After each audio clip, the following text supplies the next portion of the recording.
Ռոսիկը և Լուսինը հեքիաթ մի ցածրահասակ փոքրիկ տղայի մասնիկի և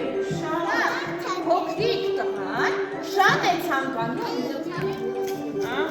նրա պես բարձրահասակ, նրա սրտի չափ մեծ, շատ մեծ նվեր է ուզում անել, սակայն նվերը աստղերի մեջ է։ Յուրաքանչյուր մարդ միայն մեկ մայրիկ ունի, մայրիկին պետք է նվիրել Լուսինը, պետք է Լուսին նվիրել։ Այո,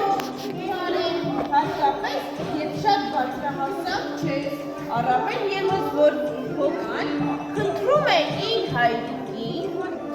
տեսեք, հիմա տեսնենք ինչ ստանում է, Լուսնից մի կտոր ձեզ կտամ, զարմիքան շատ մարդիկ են օգնում փոքրիկ պետրոսին, տեսեք, բոլոր հեռվից եկած քայլում ու դարձյալ քայլում է ժամեր շարունակ։ Զարմիկների բոլոր հարևաններում է,